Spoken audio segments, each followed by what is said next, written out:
On a cold November morning in 1989, Georgia felt like it was holding its breath. A pair of deer hunters moved through the trees near an interstate corridor, quiet, methodical, focused on the kind of calm that makes you forget the world is dangerous. They weren't looking for answers, they weren't looking for a story. They found one anyway. In the woods of Monroe County, not far from the road noise and the ordinary flow of life, they discovered the body of a young woman. Her name was Mary Lucille Wilfong. She was 23 years old. The shock wasn't only that she was dead, though that was enough. The shock was the placement, the isolation, the suggestion that someone had gone out of their way to make sure she wouldn't be found quickly, and that whoever did it believed time would protect them. Investigators soon learned what they could from the autopsy. Mary had been sexually assaulted, and her death was ruled a strangulation. That kind of detail changes everything in an investigation. It's not just a homicide, it's a personal invasion. It's violence carried out at close range, an act that requires time, proximity, and control.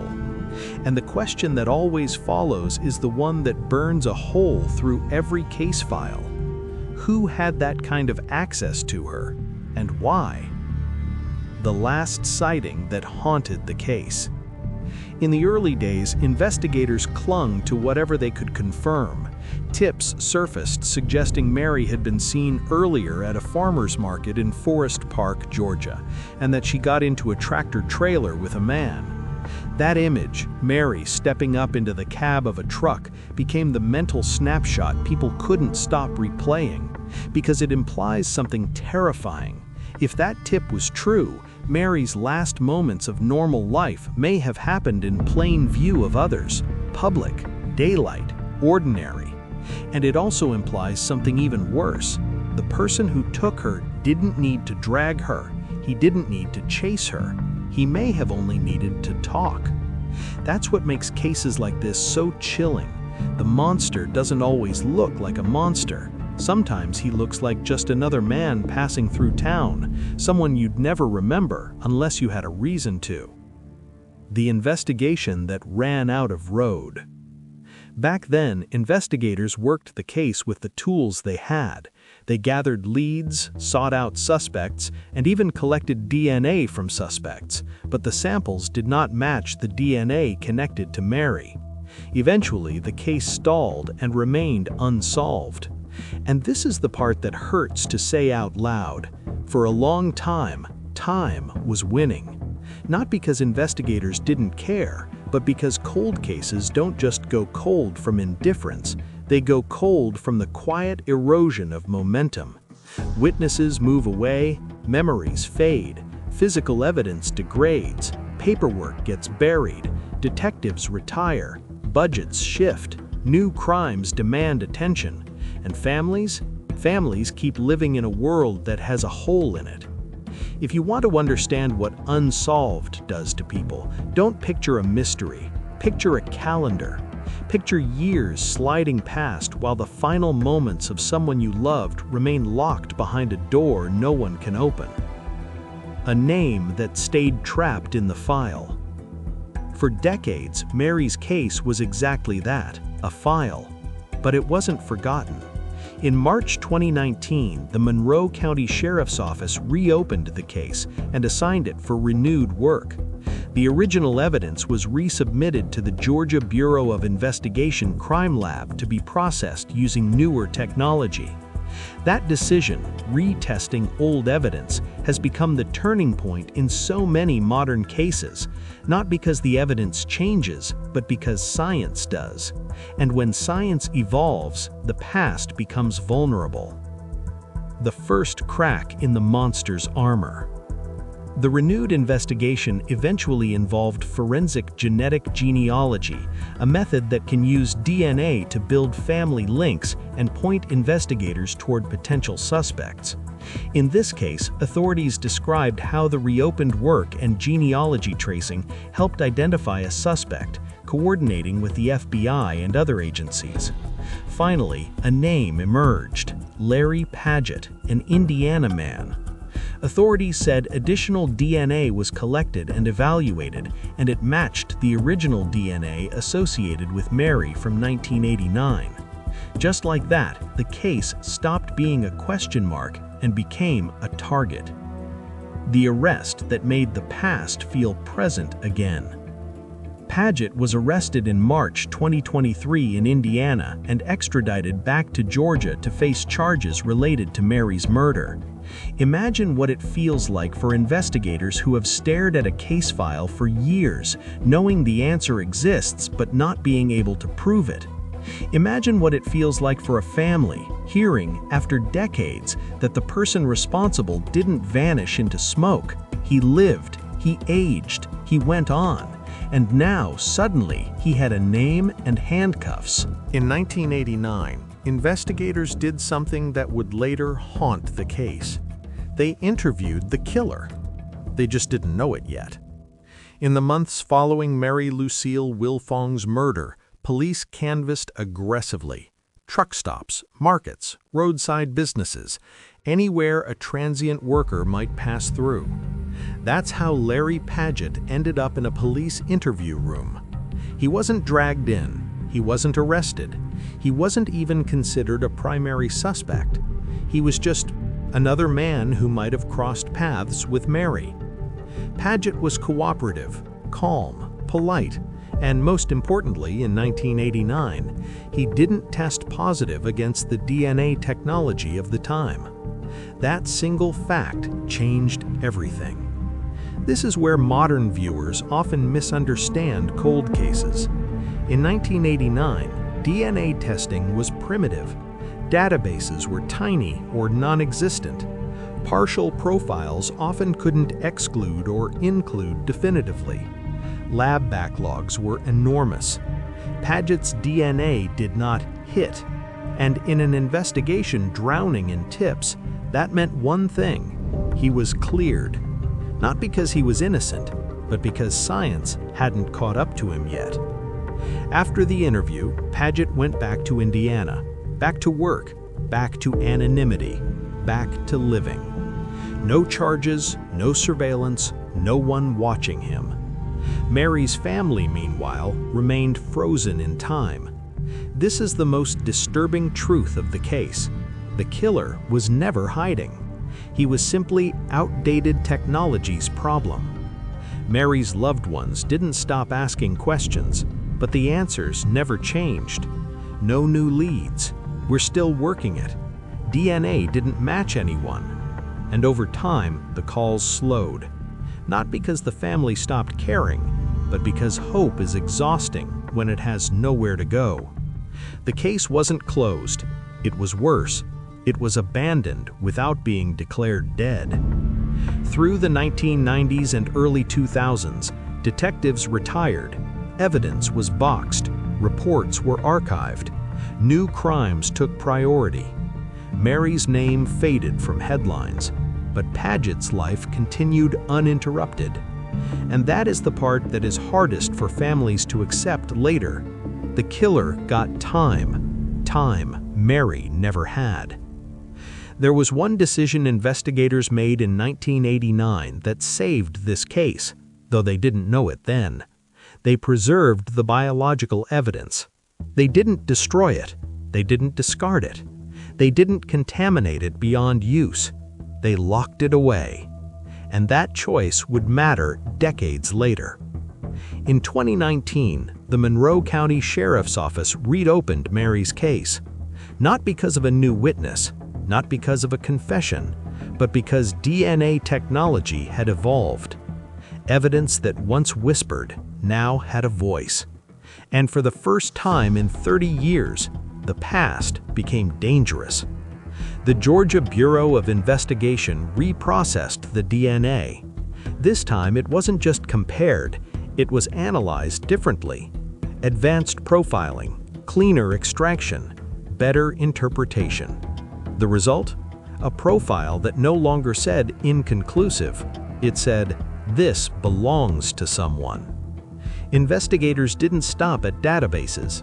They used forensic genetic genealogy, a technique that builds family trees using public genealogy data. Slowly, branches formed, names surfaced. One of them stopped investigators cold: Larry Paget, the same man interviewed in 1989, the same man once cleared. When detectives pulled Paget's 1989 interview notes, the silence in the room reportedly changed, because suddenly his timeline fit, his proximity fit, his opportunity fit, and now the DNA fit. Not possibly, exactly. When Mary's family was informed, the news didn't sound like victory. It sounded like shock. Because the man responsible wasn't a mystery. He wasn't a stranger. He was someone police had already met, already questioned, already let go. How many cold cases are like this? How many killers were once interviewed and walked away because the science wasn't ready? For 30 years, Mary Lucille Wilfong existed in police records as a question mark, a victim without a suspect, a name without an ending. But in 2019, the question finally learned how to speak, and when it didn't whisper. The evidence had never moved. It sat where it always had, sealed, cataloged, waiting inside the Georgia evidence system. What changed wasn't the case. What changed was what science could hear. When the Georgia Bureau of Investigation reprocessed the biological evidence, they weren't looking for a miracle. They were looking for clarity, and clarity is exactly what they got. The DNA profile extracted from Mary's case was no longer partial, no longer inconclusive, no longer not enough. It was whole. It was viable, and for the first time since 1989, investigators could say with confidence, this DNA belongs to one person. Instead of stopping at traditional databases, investigators turned to forensic genealogy. This wasn't about finding a match, it was about building a family tree backward, starting with DNA, not a name. Analysts uploaded the profile to genealogy databases that allow law enforcement access. Distant relatives began to surface, second cousins, third cousins, branches. Slowly, the tree narrowed until it pointed in one direction, Indiana, and one name at the center of it all, Larry Paget. When detectives pulled Paget's old records, the room reportedly went quiet. Because the name wasn't new, it was already there, written in faded ink, typed on yellowing paper, filed under interviewed, no match. Paget had been questioned in 1989. He had sat across from police, answered their questions, provided a DNA sample, and then walked out, free. Not because he hadn't done it, but because the science hadn't been able to say so yet. Before an arrest could be made, investigators needed confirmation beyond genealogy. They needed direct DNA comparison. In 2023, law enforcement discreetly collected a fresh DNA sample from Paget. When the lab results came back, there was no ambiguity, no margin, no debate. The DNA matched the original evidence from Mary's murder. 34 years later, the monster had a name again. Paget was arrested in Indiana and extradited back to Georgia. For the detectives involved, the moment was surreal. They weren't arresting a suspect fresh off a crime scene. They were arresting a man who had lived an entire life after the murder. A man who had aged, worked, moved, blended in. And all that time, he had carried a secret science wasn't ready to expose. Until now. This time, the interview room felt different. There was no uncertainty, no fishing for inconsistencies, no hope that the truth might surface on its own. This time, investigators placed the DNA results on the table and waited. Paget didn't shout, didn't cry, didn't rage. He looked down, and then he did something no one expected. He admitted it. According to prosecutors, Paget confessed to the murder, not dramatically, not emotionally, but plainly. He acknowledged taking Mary's life. He acknowledged the assault. He acknowledged the act. What he didn't acknowledge was remorse. And for investigators, that was almost worse, because it meant the case hadn't gone cold due to chaos. It had gone cold because the killer believed correctly that time was on his side. When Mary's family was told about the confession, the reaction wasn't relief, it was shock. Because closure doesn't feel like movies promise. It doesn't arrive with peace. It arrives with the crushing realization that justice waited 30 decades to show up, and that nothing, absolutely nothing, could give Mary those years back. Behind closed doors, investigators asked the questions no press conference could answer. How many other cases are waiting on better science? How many suspects were cleared too early? How many families are living in limbo because technology wasn't ready yet? Mary's case wasn't unique. It was a warning. DNA didn't solve the case. It exposed a failure of time, a failure of technology, a failure of assumption. And it forced law enforcement to confront something deeply uncomfortable. Justice is not always about effort. Sometimes it's about patience and progress. The courtroom was quiet in a way that felt unnatural, like a held breath that had lasted 34 years. On one side sat the family of Mary Lucille Wilfong, faces etched with grief that had aged alongside the case. On the other sat Larry Paget, older now, thinner, his hair gray, his posture smaller than the man who once walked out of a police station in 1989 without consequence. This was the ending no one believed would ever arrive.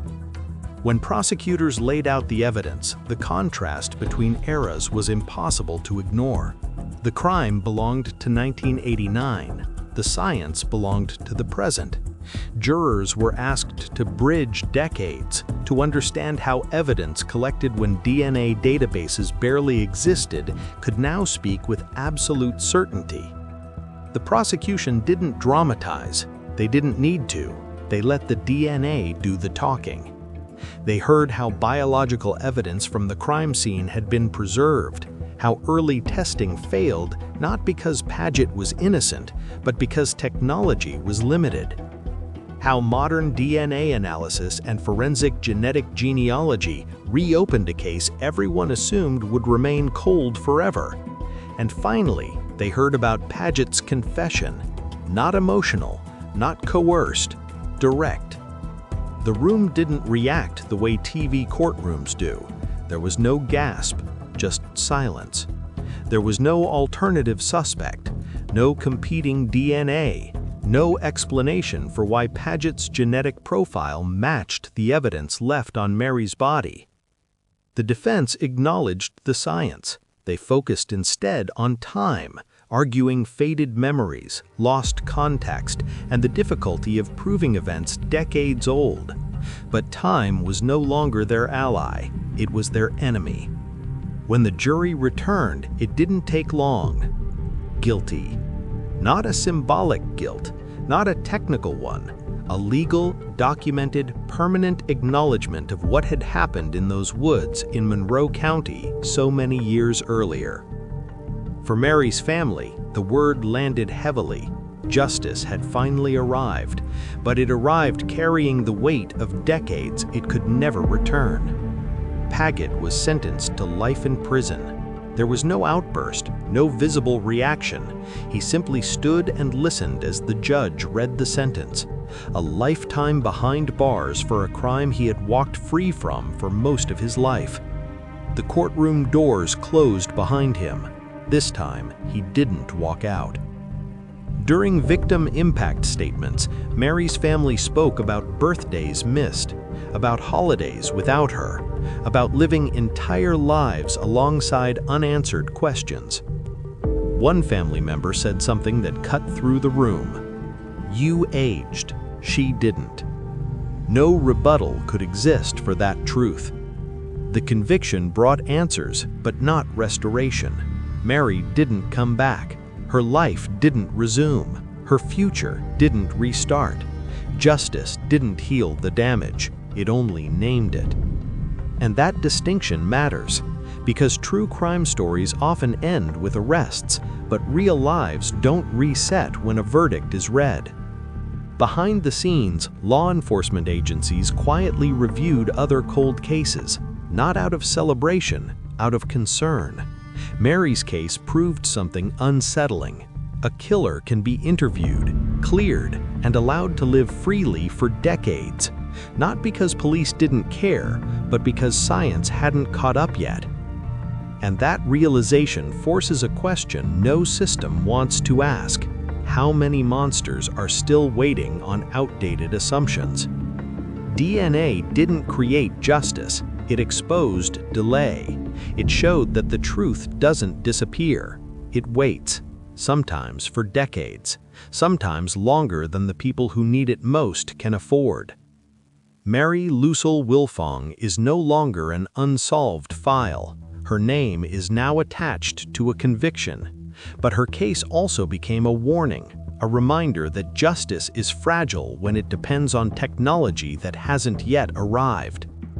Her story changed procedures, reopened files, and gave other families something they hadn't had before: hope that time doesn't always protect the guilty.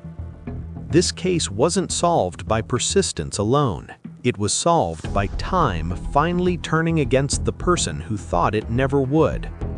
And it leaves us with one final truth: the past doesn't forget, it waits. If you were a juror, would DNA evidence alone be enough for you, or would you need more?